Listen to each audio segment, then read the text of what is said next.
y de la sensibilidad, ¿ya?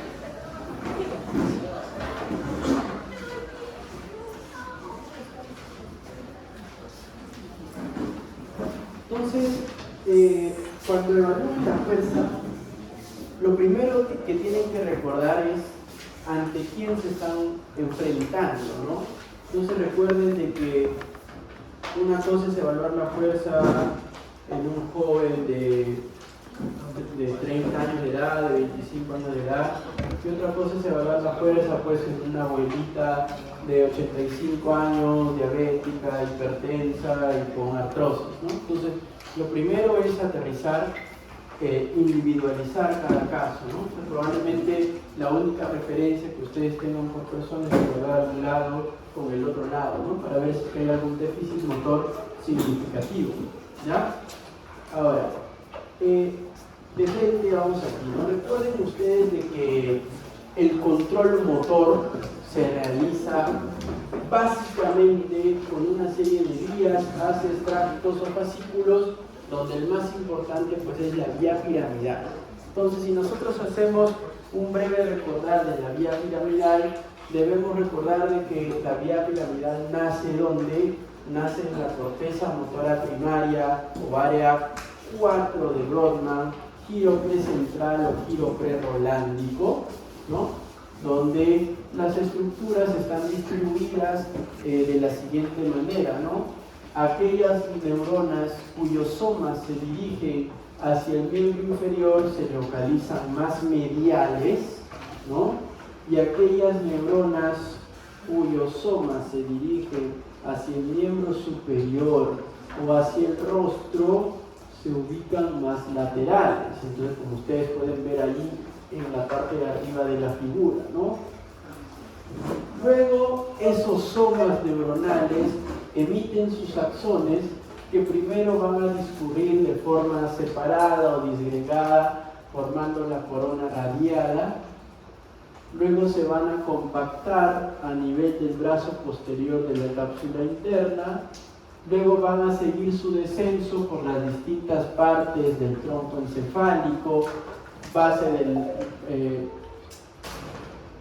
mesencéfalo, en el pedúnculo cerebral, en la base de la protuberancia, en el bulbo van a descender por las pirámides vulvares para que en la parte más inferior del bulbo raquídeo el 90% de las fibras motoras cruzan la línea media a través de la famosa decusación piramidal, ¿cierto? El otro 10% sigue discurriendo por el mismo lado.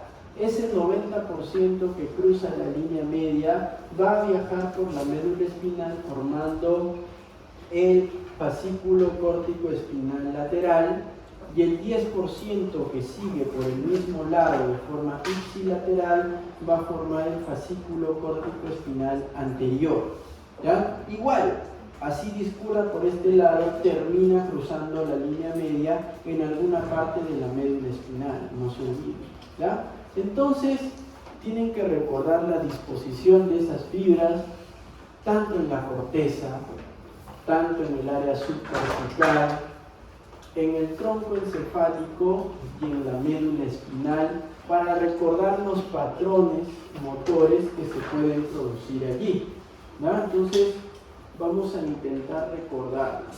Pero primero vamos a ver cómo se evalúa la fuerza. Entonces, la fuerza tiene dos tipos de forma de evaluar, ¿no? La motilidad pasiva, que prácticamente es la inspección, el ver cómo está sentado o echado el paciente, o ver si es que adopta alguna postura típica, cómo camina, por ejemplo, ¿no? Si el paciente ingresa al consultorio con el brazo pegado al cuerpo, con la pierna ligeramente hacia afuera, y cuando camina hace esto, ¿no? Típicamente es una marcha como secuela de una lesión de la primera motoneurona, la famosa marcha del segador, ¿no? Típico, ¿no? Ustedes ya saben. Entonces ya saben que ese paciente ha sufrido de algo, probablemente un accidente cerebrovascular. Entonces no es necesario ni tocarlo, basta verlo, ¿no? En cambio, la otra parte del examen físico es la motilidad activa, en la cual ustedes sí son partícipes de la evaluación clínica, como por ejemplo pidiéndole que ejecute un acto motor específico, como pidiéndole que ejecute una maniobra especial ya previamente definida, o como que se oponga a los movimientos o a la resistencia que ustedes le puedan aplicar a algún movimiento en particular. Entonces, en la inspección es verlos, ¿no? Es típico, es clásico. Van 2 semanas al hospital y rápidamente van a reconocer a los pacientes con el lado parético. Rápidamente es fácil distinguirlos. Pero, obviamente, de que vamos a pedirle también que haga muy bien. Por ejemplo, aquí a la señora yo le voy a pedir que levante los brazos, ¿no? Yo le digo, señora, levante los brazos, le digo, ¿no? Y los levanta. Yo no le dije que los levante así, pero ya como la habían examinado varias veces, ya está predispuesta, ¿no? Pero ella podía levantarlos como quería. Pero ahora, ustedes pueden ver allí que aparentemente no hay ningún déficit motor, ¿cierto? Aparentemente es un movimiento simétrico, adecuado. Y luego para las piernas, también yo le digo, señora, mueva las piernas, le digo, a ver qué pasa, ¿no? Y levanta una, levanta la otra también, ¿no? Perfecto, entonces ahí yo veo, tampoco me doy cuenta de que existe alguna diferencia, al menos significativa, evidente, no. Sigo viendo, muy bien. Voy a los movimientos de oposición. ¿Qué son los movimientos de oposición? Como su mismo nombre lo dice, son movimientos que se caracterizan porque yo hago una fuerza contraria a la persona.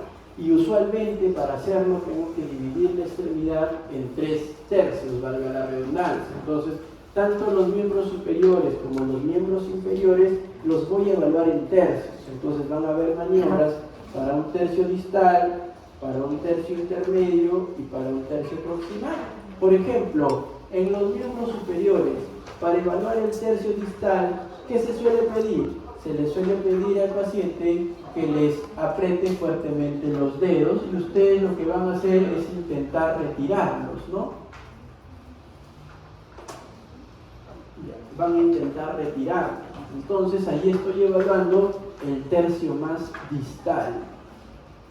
Luego, para el tercio intermedio, ¿qué le puedo pedir al paciente? Por ejemplo, le puedo pedir al paciente que flexione las extremidades hacia el tórax.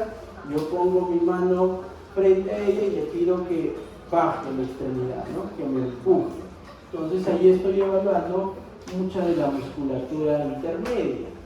Y luego, para el tercio más proximal, ¿qué le puedo pedir al paciente?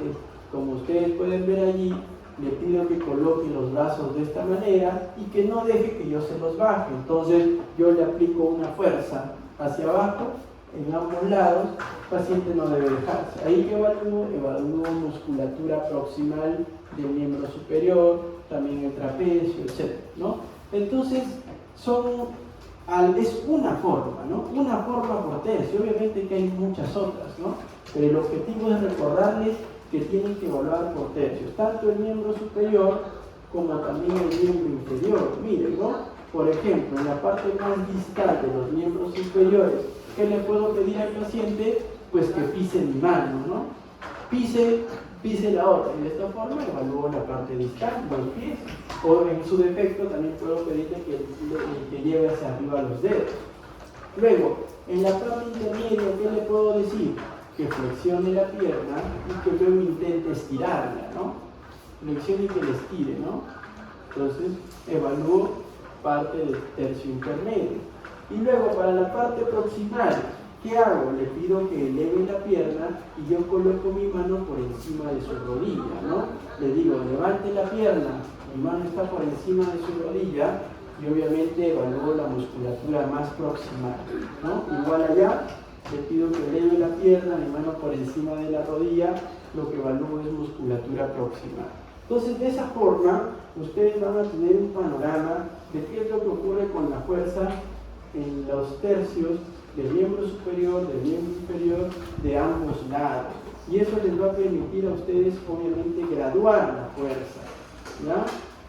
Entonces, además de eso, también hay ciertas maniobras especiales, como por ejemplo el juramento de Barré o la maniobra de Mingasini, ¿no? Entonces yo le pido al paciente que levante los brazos, puede ser así, puede ser así, puede ser así, la sensibilizada pues con las palmas arriba, no importa la variante que ustedes usen, con tal que hagan una de estas maniobras y las comparen, está bastante bien.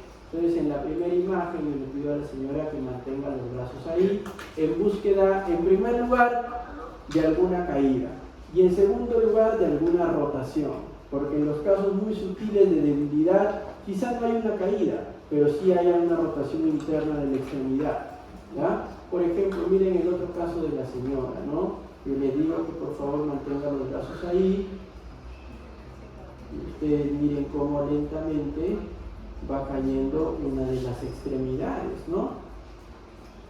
La extremidad derecha comienza a caer, la extremidad izquierda se mantiene en su posición, entonces hay una leve debilidad en el miembro superior derecho, que yo obviamente voy a corroborar con las maniobras de oposición también.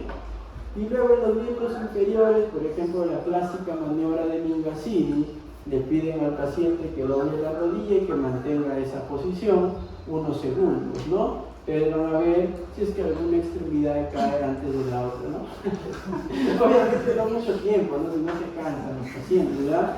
Unos segundos nada más. Varios de ustedes no aguantan de 5, pues no le van a pedir una abuela de, no le van a pedir una abuela de 80 años que aguante más, ¿no? Que por favor, ¿ah? Muy bien. ¿Y todo eso a qué nos va a llevar? Las maniobras a la orden, las maniobras especiales y las maniobras de oposición me van a llevar a que yo tenga una idea de cómo está la fuerza en las extremidades, ¿ya? Y en cada tercio de ellas. Entonces, yo lo primero que tengo que hacer en la historia clínica, recordar, porque ustedes ya llevaron esto, recordar que la fuerza en la historia clínica, en el acápite neurológico, tienen al hombre que tiene las extremidades divididas en tercios. Entonces ustedes deberían colocar en cada tercio cuánto de fuerza tiene, siempre siendo 5 el denominador. Siempre 5 es el denominador, obviamente, ¿no? Entonces cada uno debería tener así. Lo que ustedes van a llenar es el numerador según los hallazgos. ¿Y según qué hallazgos? Según estos hallazgos, según esta graduación de la fuerza, ¿no? Entonces van a tener de 0 a 5. 0 es ausencia total de movimiento y el término correcto sería parálisis o plejía, ¿no? Luego tenemos la debilidad que va de 1 a 4. El 1, en el grado 1, el paciente es capaz de producir una contracción muscular, pero que no genera desplazamiento. Entonces supongamos que mi mano está encima de la camilla, le digo al señor, mueve el brazo, veo que el señor logra contraer ciertos grupos musculares, pero no puede desplazar la extremidad 1.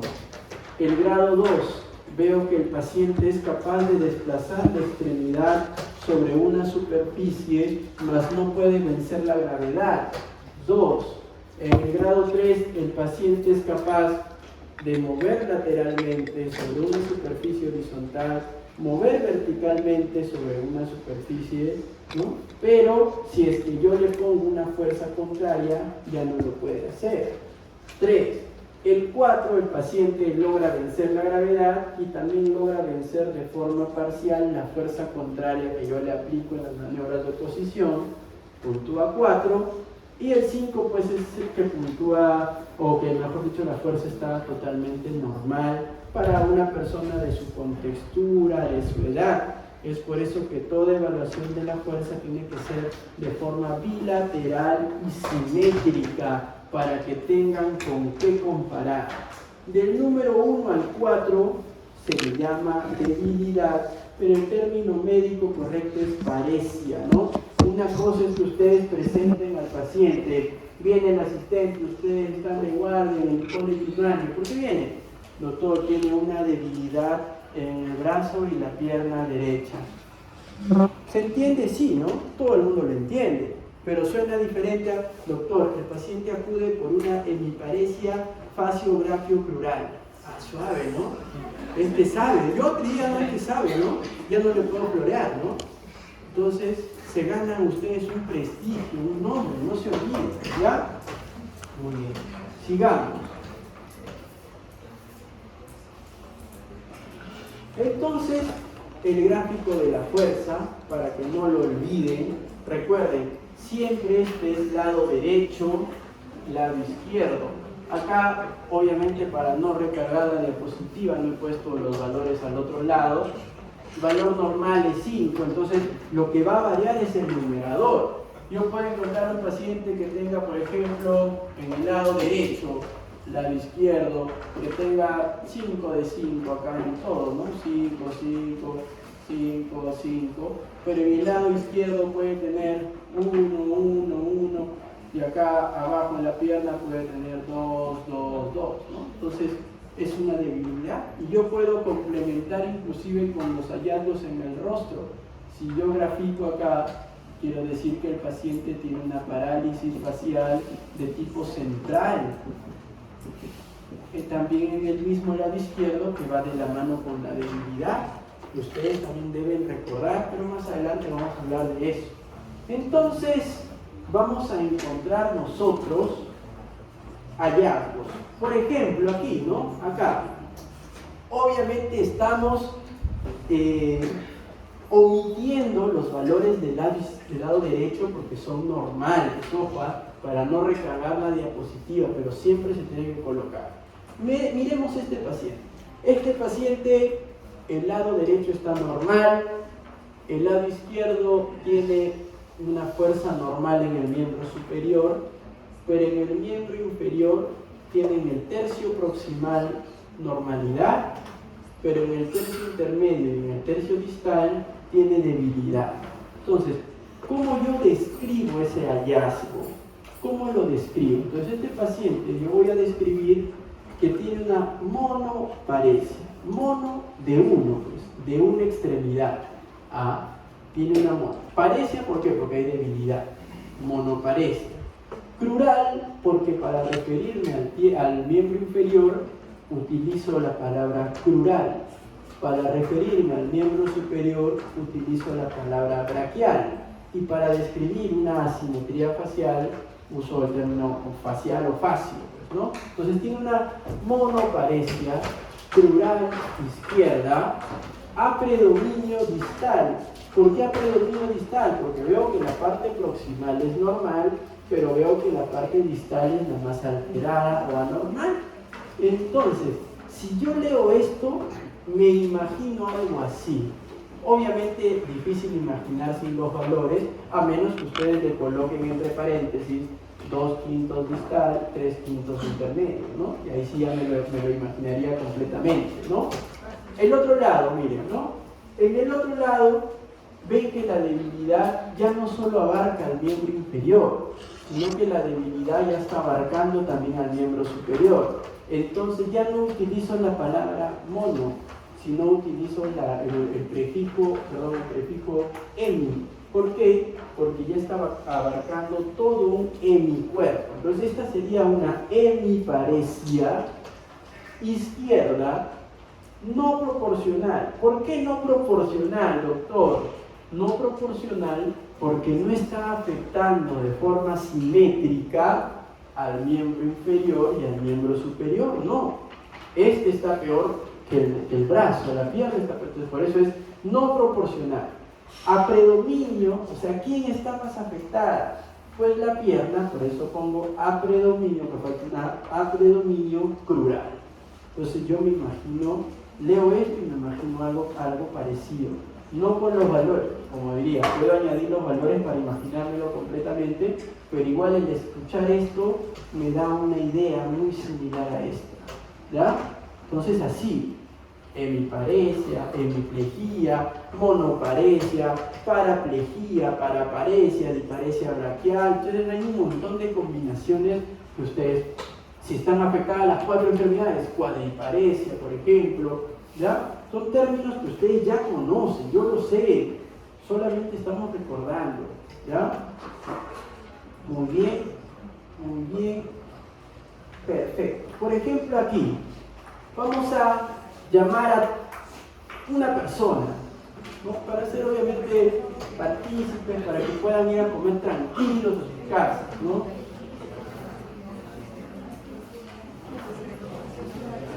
Vamos a llamar delegada. ¿Está la delegada o no? Delegada, dame un número del 1 al 78.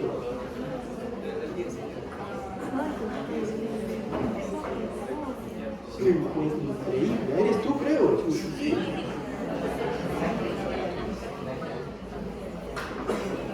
Ya, a ver. La delegada nombró al número 56. Giancarlo Pioli. Acércate, por favor, Giancarlo. Un fuerte aplauso para Giancarlo.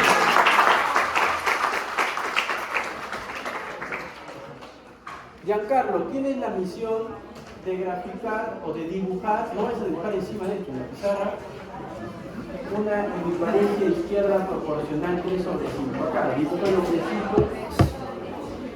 Solo esto. O sea, primero dibuja el hombre. Ya sabes. Tranquilo, acá todos son tus amigos. Nadie te va a juzgar. Por favor, no lo graben, ¿ah? No lo graben. No lo expongan, ¿ah? Esa parte del video corta la de...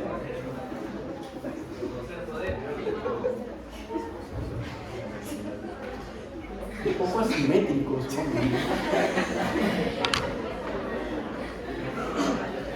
Falta un tercio. Son 3.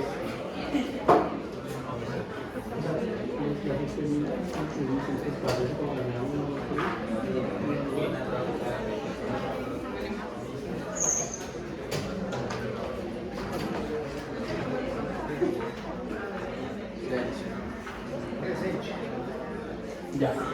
Hasta ahí tiene el 1% del dibujo, ¿no? Que es el cuerpo. Ahora, te dice que el paciente tiene una hemiparesia, o sea, hay una debilidad en el lado izquierdo. Ajá. Ya. Y colócale, ¿cómo irían los números para que sea una hemiparesia proporcional 3 sobre 5? ¿Cómo colocarían los números? Si quieres ayuda de alguien, dame un número del 1 al 78, para que alguien venga a ayudar. Yo quiero ayuda del 50. Del 50. Natalia Maura está...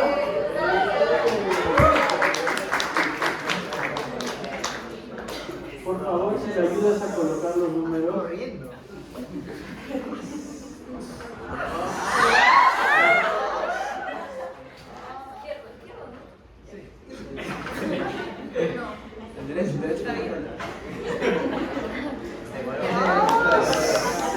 Entonces, si yo veo esa imagen, veo una hemiparesia izquierda 3 sobre 5 proporcional, ¿cierto? Es un aplauso para su compañero.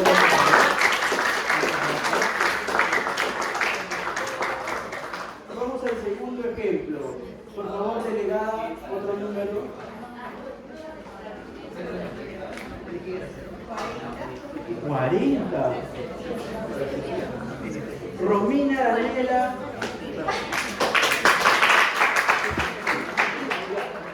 Romina, adelante, por favor. El segundo ejemplo, una hemiplejía izquierda.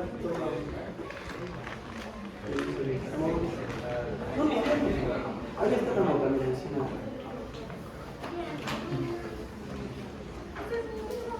Miren, la delegada se estaba ganando enemigos, estoy viendo, ¿no?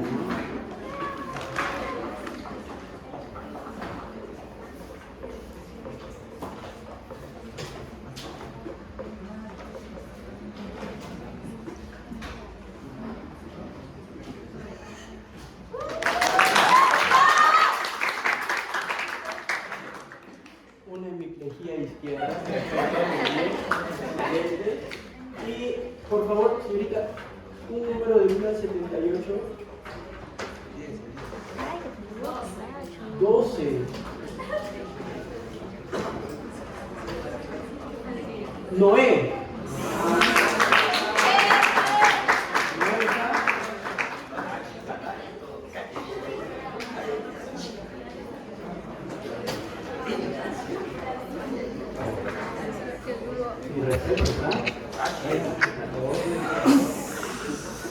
La más difícil le han dado, ¿verdad?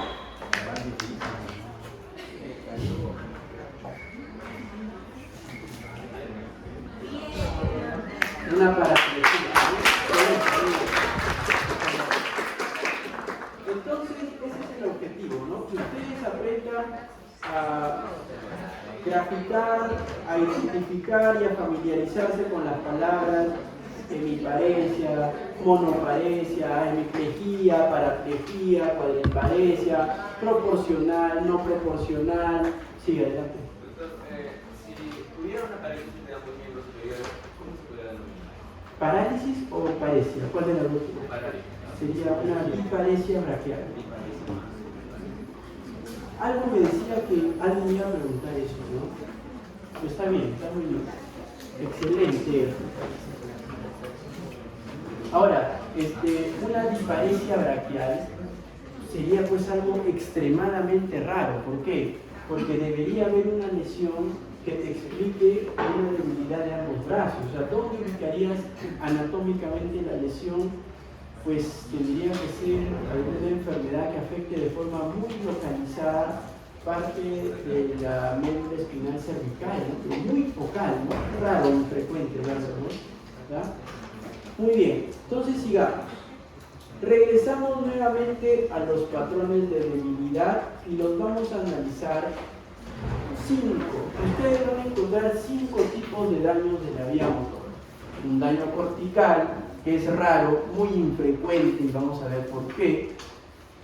Daño subcortical, mucho más frecuente, porque en las áreas subcorticales, especialmente la cápsula interna, es un lugar predilecto de lesiones vasculares principalmente. Un daño córtico subcortical, que también es algo frecuente cuando se afectan los vasos de forma proximal. Tenemos daños en el tronco encefálico y en el daño medular. Un daño medular.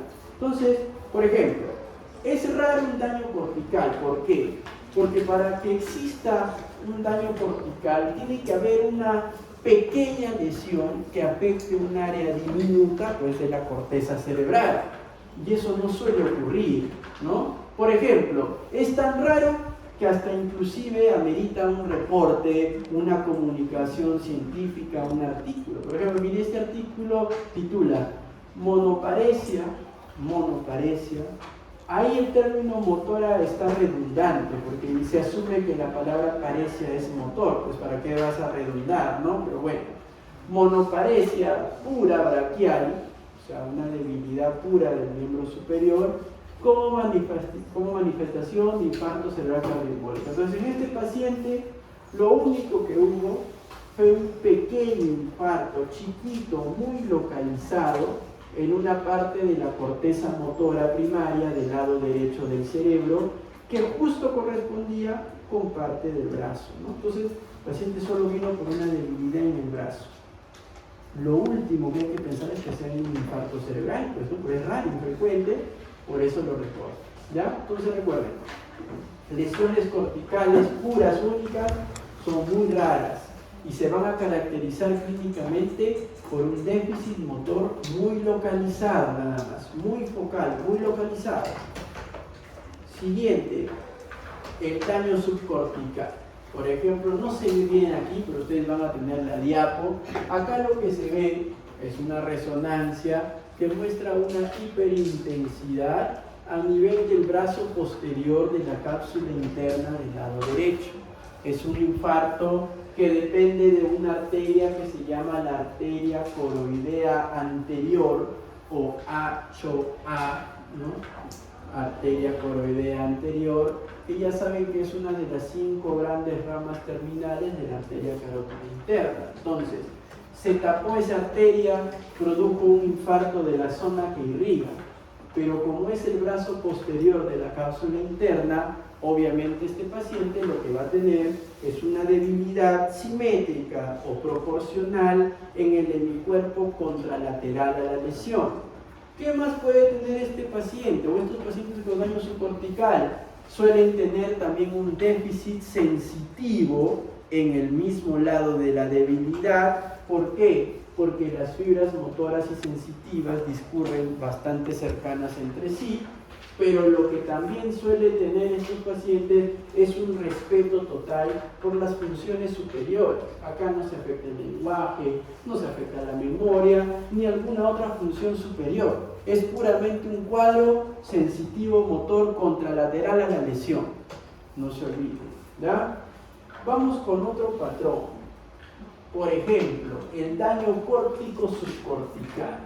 Como les he comentado, son daños extensos porque tienen que afectarse áreas subcorticales o profundas y áreas corticales o periféricas, ¿no? Usualmente son secundarios a un daño vascular por la oclusión de un vaso grande. Por ejemplo, esta es una angioresonancia. ¿Qué tenemos aquí? Arteria carótida interna, cerebral media derecha, cerebral anterior derecha, arteria carótida interna izquierda, cerebral anterior izquierda, pero ¿cuál falta? La cerebral media izquierda, que es justamente la que sea. Esta, mira, esta que es la cerebral media derecha no está acá, ¿cierto? Debería estar, no se dibuja. ¿Por qué? Porque se ha cerrado desde su porción proximal. Y al cerrarse desde su porción proximal, me ha generado un infarto extenso de todo su territorio. Miren, ¿no? ¿Qué va a tener este paciente? Obviamente un cuadro mucho más severo, caracterizado, ojo, por una debilidad proporcional simétrica contralateral, por un trastorno sensitivo contralateral, pero por la extensión en la afectación de la corteza, también me va a producir un trastorno de las funciones superiores.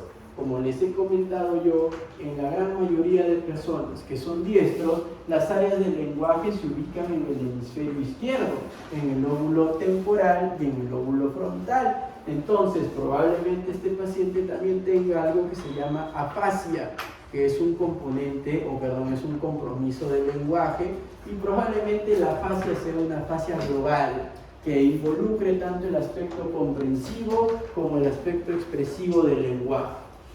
Entonces, son daños motores, sensitivos y con compromiso de funciones superiores, ¿ya? Ahora, por ejemplo, otra forma de presentación muy particular es cuando se compromete la arteria cerebral anterior. Si ustedes recuerdan de sus clases de neuroanatomía, segundo año, usualmente la arteria cerebral anterior irriga esa porción, la porción anterior del lóbulo frontal, pues, ¿no? Y si ustedes recuerdan en el homúnculo de Penfield, ¿no? Vamos a regresar al homúnculo de Penfield. Si ustedes recuerdan, en el homúnculo de Penfield, las áreas que pertenecen o que corresponden más hacia la zona medial son aquellas que van a controlar el movimiento del miembro inferior. Entonces, los pacientes que tienen lesiones vasculares en el territorio de la arteria cerebral anterior, sí, a pesar de que el compromiso es un compromiso córtico-subcortical, pueden tener una debilidad o una paresia o parálisis solamente de que del miembro inferior contralateral, ¿ya? ¿Por qué? Por la anatomía, pues la neuroanatomía, entonces no se olviden. Vayamos con el siguiente patrón. El siguiente patrón es el compromiso del tronco encefálico. Por ejemplo, aquí tenemos una resonancia que muestra una lesión a nivel de ¿qué? A nivel de la protuberancia, de la hemiprotuberancia izquierda, miren, ¿no? Tremenda lesión en casi toda la mitad izquierda de la protuberancia. ¿Qué va a tener este paciente? ¿Qué va a tener este paciente? Fácil, ¿no? Del punto de vista motor, el paciente lo que va a tener es una debilidad que puede ser paresia o puede ser una plejía contralateral. Ese es lo primero, ¿ya? Por ejemplo, en ese caso, la lesión es izquierda, la debilidad va a ser derecha. ¿Qué más va a tener esa debilidad? como en la protuberancia y en el resto del tronco encefálico, las fibras motoras permanecen bastante adyacentes entre sí, esa debilidad usualmente es simétrica cuando lo que se afecta es el tronco encefálico, o sea, proporcional, ¿no? ¿Qué más va a tener ese paciente? Probablemente tenga un trastorno sensitivo asociado, pero lo más llamativo es que junto con la debilidad, al ser tronco encefálico, va a tener el compromiso de un nervio craneal, va a tener el compromiso de un nervio craneal, ¿ya?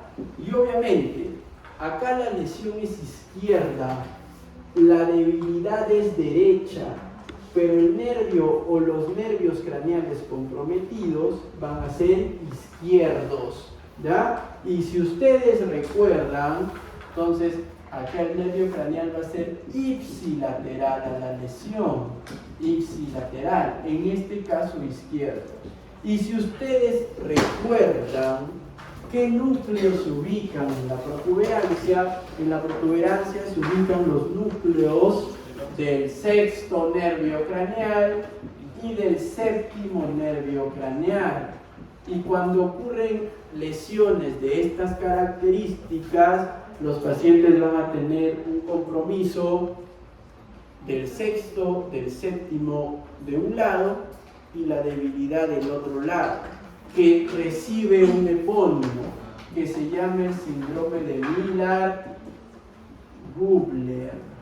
Es clásico en neurología, así como este hay varios. Son llamados los síndromes alternos del tronco encefálico.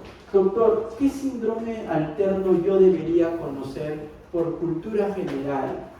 Del mesencéfalo, ojo, estoy avisando, deberían reconocer al síndrome de Weber. De la protuberancia deberían conocer al síndrome de Miller-Gubler. Y del bulbo deberían reconocer al famoso síndrome de Wallenberg. Son los tres que les pido, no les pido nada más. Por cada uno hay como 7. Ustedes solo deben aprender el más representativo de cada uno. Weber, Miller-Gubler y el síndrome de Wallenberg. Mínimo deben saber esos para que estén bien parados en la parte clínica neurológica. ¿Ya? Sigamos. ¿Qué pasa si la lesión es en la médula? Miren acá. Lamentablemente este paciente, pues no, vean acá, tiene un compromiso de la vértebra. A ver qué vértebra es. Esta es la vértebra S1, L5, L4, L3, L2, L1, T12. Tiene un compromiso de la vértebra T12, de la vértebra L1 y obviamente del disco intervertebral. Hay una inflamación de la zona, a eso se le llama espondilodisitis. Inflamación espóndilo de la vértebra y disitis del disco, es una espondilodisitis. En el contexto de un peruano con espondilodisitis es tuberculosis hasta que no se demuestre lo contrario, el famoso mal de Pot, habrán escuchado, ¿cierto? Perfecto, entonces miren, ahí se forma un absceso por detrás de la columna vertebral y el absceso lo que hace es comprime severamente la médula espinal, ¿cierto? Entonces, como comprime severamente la médula espinal en su porción lumbar, obviamente que lo que va a sufrir este paciente va a ser un compromiso como el que nos dibujó su compañero. ¿Cómo se llamó su compañero que salió de celeste? Noé. Lo que nos dibujó Noé fue una paraparesia, ¿cierto? Una debilidad en los miembros inferiores. Tranquilamente este paciente va a presentarse con una paraparesia o con una paraplegia. Va a haber un punto, una zona por debajo de la cual va a haber debilidad, va a haber trastornos sensitivos y además va a tener compromiso esfinteriano, problemas para miccionar, va a ser retención urinaria y también problemas para la defecación, va a ser estreñimiento, porque es como que todo se cortó desde acá arriba. hasta donde estuvo normal funciona, de ahí para abajo no funciona nada, se pierde, ¿ya? Entonces, cuando la lesión esté en la médula espinal, lo que se va a producir es un déficit motor que va a estar por debajo de la lesión, por debajo de la lesión. Este paciente, sus brazos los va a mover normales, su cara normal, la mente va a estar normal, el problema es de ahí hacia abajo. ¿Qué más? Va a haber un déficit sensitivo, usualmente también por debajo de la lesión. Y esto se va a encontrar con el famoso nivel sensitivo, ¿no? Probablemente este paciente va a sentir, doctor, yo siento como que tengo una correa acá que me ajusta o algo me ajusta y a partir de ahí abajo ya me toco y no siento bien, lo siento entumecido, lo siento adormecido. Nivel sensitivo, y va a tener también problemas esfinterianos, ¿ya? Problemas esfinterianos, retención urinaria y estreñimiento. Pacientes que llegan con su retención urinaria con su globo vesical, ¿ya? Con su globo vesical. Perfecto. Y sigamos. Para ya terminar, porque, sí, es hora de almuerzo, entonces para ya terminar, vamos a terminar con el síndrome motor de primera neurona, ¿ya? El síndrome motor de primera neurona, que es el que ustedes deberían conocer, pero así como saben, no sé, su clave de Netflix, el número de su ex, algo así, así deberían conocer el síndrome motor de primera neurona, ¿ya? Así, de memoria, así que te lo quieras sacar, está ahí. ¿Ya? Entonces, ¿por qué se caracteriza? Lo más importante, la debilidad, pues no, tiene que haber, porque si no hay debilidad, no hay síndrome motor, pues no, debilidad. ¿Qué más debería haber? Un aumento del tono muscular, una hipertonía, pero hay dos tipos de hipertonía, tienen la espasticidad y tienen la rigidez. Ojo, de eso hay diapositivas también, lo veremos la siguiente vez. ¿Ya? Pero esta es una hipertonía tipo espástica. Luego, ¿qué va a haber? Un aumento en la intensidad de los reflejos. Vamos a tener el famoso signo de Babinski presente. Vamos a tener clonus, que es el grado máximo de hiperreflexia. Y obviamente, por el desuso, va a haber cierto grado de atrofia muscular, pero que se va a producir tardíamente, en el tiempo, de forma evolutiva. ¿Ya? Entonces, por ejemplo, vamos a ver acá el video. ¿De qué trata el video? Vamos a ver. Ojo que todos esos cambios son del síndrome motor clásico, el síndrome piramidal que le dicen de primera neurona es tardío. Ojo, no voy a ser, doctor, el primer día de su internado, me escribe, ¿no? Yo estoy ahí, ustedes están en la Good Hope, ¿no? Justo me toca mi consulta y ese día, doctor, me mintió. Usted me dijo que un síndrome motor de primera neurona tenía hipertonía, hiperreflexia, Babinski. Mi paciente solo tiene la debilidad. Todo el lado derecho está adormecido y más bien está flácido. Claro, cuando la lesión es aguda, hay hipotonía, hay hiporreflexia, no hay Babinski, sino que este ya es el establecido, el crónico, el clásico, el que tiene más de 7 días probablemente de evolución. Porque en la etapa aguda, lo único que hay es la debilidad que tiene pues el territorio de la primera motoneurona, ¿ya? Y veamos el video aquí, a ver. Miren, ¿no? Ahí yo le pido que levante la mano, levanta a la izquierda, y le pido que levante la otra mano y nada, ¿no? Nada. Una debilidad, miren, ¿no? Una plejía. Le levanto, lo recibo, nada, ¿no? Entonces hay una disminución, una ausencia de movimiento en el miembro superior derecho, y si yo lo veo en la pierna izquierda, también miren, ¿no? Cómo mueve bien solito la pierna izquierda y la derecha nada, ¿no?